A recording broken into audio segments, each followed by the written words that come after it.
tenemos a Alejandro Mancilla en línea, gran analista. Ale, ¿cómo va? Gracias por estar ahí. Hola Gustavo, ¿cómo te va? Muy buenos días. Pues es que hablamos, siempre digo lo mismo, ¿no? Es increíble, porque no hablamos hace tanto tiempo y era otro país, otro quilombo, siempre hay una cosa nueva, ¿no? Ahora está en tapa algo seguramente que entendés claramente que viene afectando a la Argentina hace mucho tiempo, como es el narcotráfico, pero en el marco del crimen de estas chicas vuelve a estar en escena, ¿no? Y nos conmueve y nos afecta y nos entristece, porque estamos perdiendo, Alejandro, esa batalla, ¿eh? Y mal. Sí, yo creo que es un llamado de atención que Exacto. venimos padeciendo desde hace muchísimos años. Hace prácticamente 15 años, por lo menos en este punto, uno viene pregonando de que si la Argentina no tenía una política mucho más severa de lucha contra el narcotráfico, íbamos a estar terminando nuestros días más o menos similar a los de Colombia, entre la década del Exacto. 70, 80 y parte del 90, y lo que es hoy México y Ecuador en términos de criminalidad organizativa. Lastimosamente, la política pareciera ser que hace oídos sordos a estas cosas, y por otro lado, también hay un tufillo de cierta connivencia y convivencia con el delito, que permite que estas cosas se lleven ¿Por qué le adelante, decís ¿no? tufillo a lo que es? No, por eso. Es.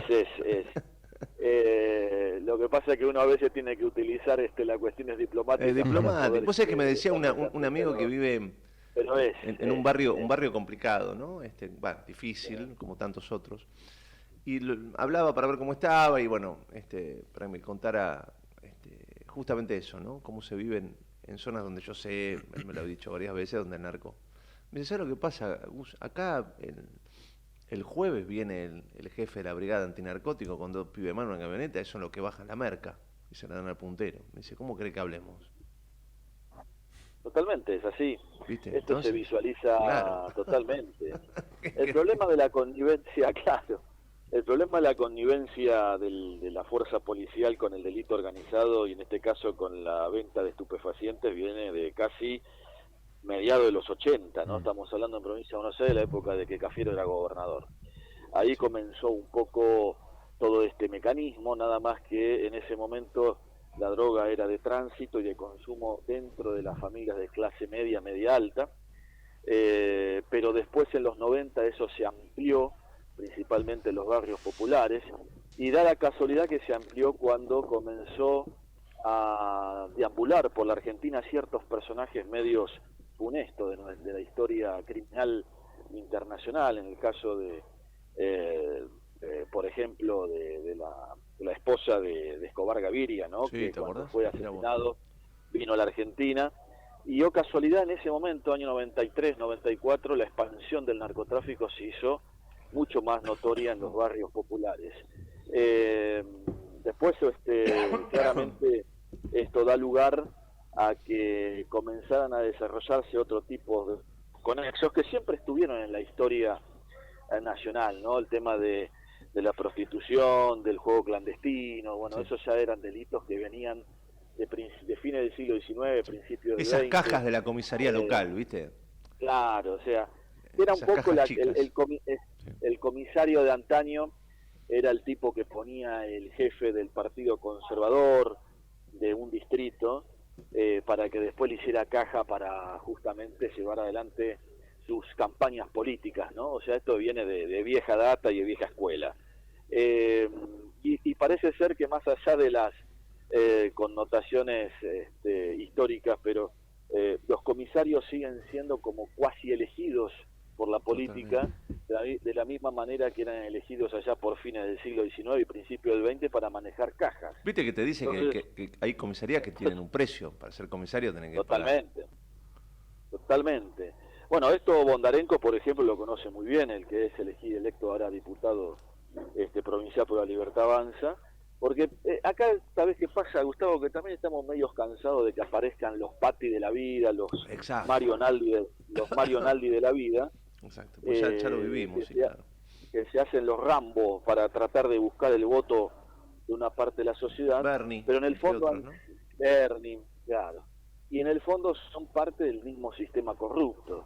A ver, Bondarenko ha sido comisario en La Ferrer, y La Ferrer es uno de los distritos donde la corruptela policial es común, es notoria y está a la vista de todo el mundo. Entonces, que después no me diga que no vio nada, que no hizo nada, que no pasó nada.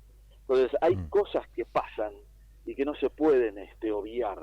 Una cosa es tratar de salir a decir yo defiendo la causa de los policías, y otra cosa es decir, bueno, pará, pero también habla de lo que algunos de sus camaradas han hecho para que la sociedad argentina esté destruida como está. Entonces, estos son puntos que a veces hay que tratar de aclarar, ¿no?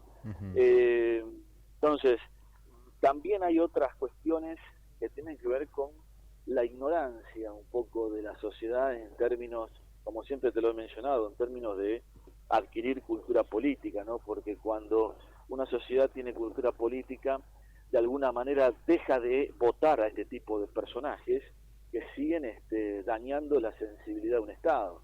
O sea, vos fíjate que hace no mucho, va a ser un mes, ganó las elecciones Kicillof en la provincia de Buenos Aires con todos los intendentes aplicando, y este es un punto especial, aplicando un gastadero de dinero para esa campaña política que por lo menos de lo que yo he visto en los últimos 10, no he visto en los últimos 10 años. La plata que han gastado en afiches, en volantes, en pintadas, en punteros, en micros, en lo que venga. ¿Y de dónde sale eso? ¿De dónde sale eso? ¿De dónde sale? Y sale de las cajas negras. Sale de las cajas negras.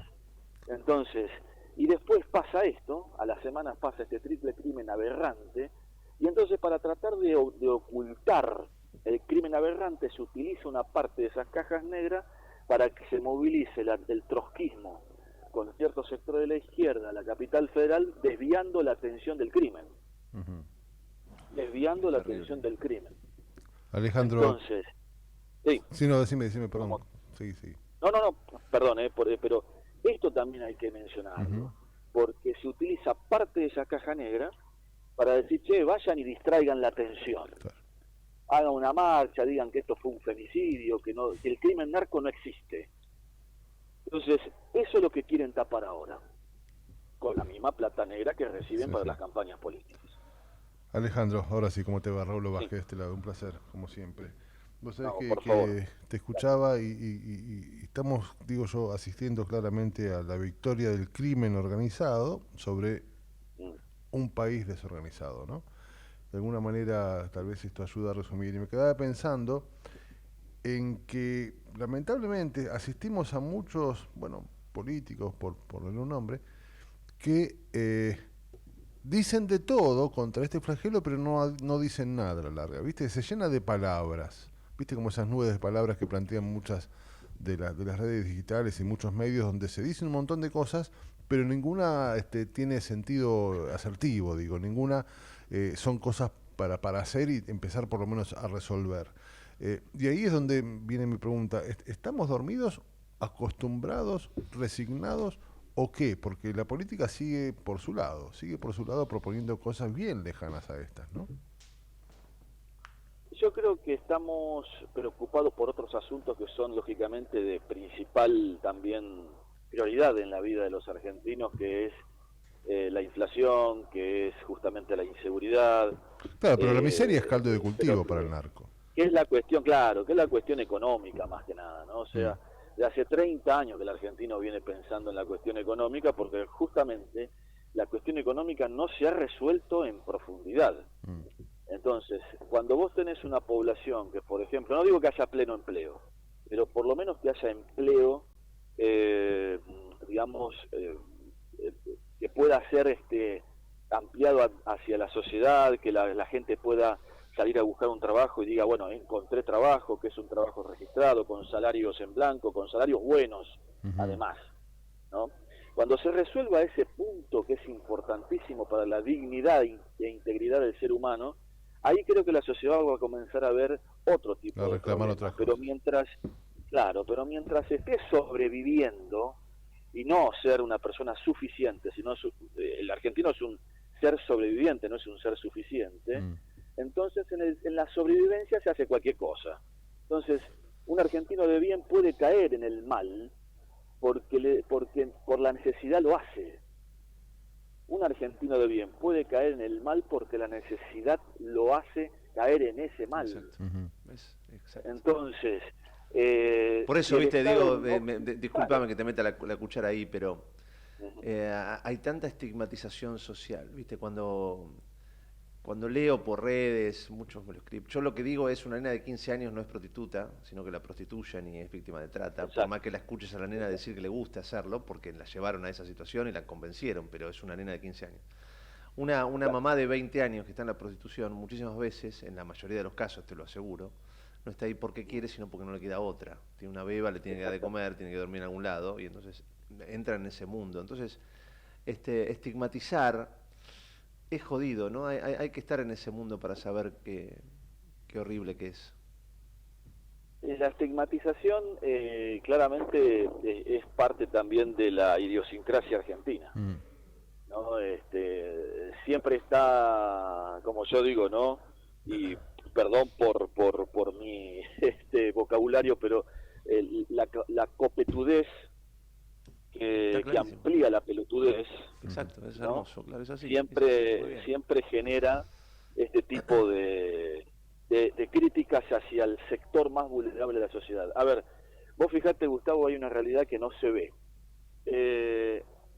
Hoy por hoy, por ejemplo, en los hogares transitorios o hogares de abrigo que subsisten en la República Argentina, pero más en la provincia de Buenos Aires, aumentan la cantidad de chicos abandonados o chicos que son sacados de ambientes, chicos y adolescentes, ¿no?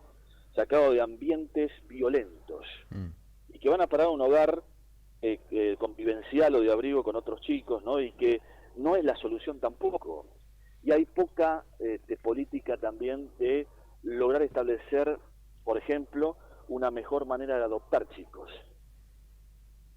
Porque también el sistema muchas veces miente para cuando una familia tiene que adoptar a un chico. Hay un caso, por ejemplo, casos de que gente que adopta a un niño después siente que ese niño no es lo que esperaba y lo devuelven al hogar o lo devuelven al sistema. ¿Pero por qué lo devuelven? Porque desde el inicio le mienten a esa familia de cómo es el chico. Y acá, por ejemplo, a las familias que quieren adoptar no le dan la posibilidad de ver el expediente del chico, para ver de dónde viene, qué hizo, qué no hizo, por qué está en un hogar, cuál es su situación histórica. Eso no sucede. Entonces, hay un montón de cosas que hay que modificar, pero principalmente la vulnerabilidad social y también el facilismo ha permitido que la sociedad empiece a destruirse. ¿Facilismo qué significa? Que si yo, por ejemplo, le doy a una madre adolescente una asignación universal por hijo y le digo por izquierda, che, tenés un montón de pibes porque mirá que haces negocio, ¿eh? Y empiezan a tener un montón de pibes no porque quieren tener los pibes, sino porque quieren tener plata para vivir una vida de fantasías. Pero en el fondo esos pibes sufren y muchos de esos pibes terminan en hogares transitorios, hogares de abrigo, porque sufren la violencia, porque sufren el abuso, porque sufren un montón de cosas. Y entonces, ¿quién creó ese sistema? Y hay una sola responsabilidad, por lo menos en lo que va del siglo XXI, el kirchnerismo. Lastimosamente es el eje que ha destruido la dignidad del hombre. La ha destruido. Con toda esta política facilista, mercantilista, donde todo es decir, el Estado te da, pero no te genera posibilidades de crecimiento, sino que vos sos pobre, pero vas a seguir siendo pobre. Y peor aún, vas a ser miserable, aparte de pobre. Porque ser miserable es perder totalmente la dignidad y perder la capacidad de raciocinio, donde te convertís en un animal, Gustavo. Te movés por instinto. Qué claro la tenés, Ale. Por supuesto, me parecía el eje central hablar de esto. Te vamos a llamar en otro momento para hablar de Milei, de la política, del viaje, de estas cosas. Pero bueno, en este momento me parece que la discusión pasaba por este punto y te agradezco muchísimo este pensamiento tan claro y tan real, tan de barrio, tan certero, ¿no? Es lo que nos está pasando y estamos mal y ojalá alguna vez podamos salir de esto. Te mando un abrazo grande, Ale. Gracias. Te agradezco, Gustavo, Abrazo. y te pido disculpas si... No, al contrario. Todo lo Estamos contrario, agradecidos. Agradecido. Gracias, Ale. Abrazo grande. Alejandro Hasta luego. Mancilla, analista político. Chao.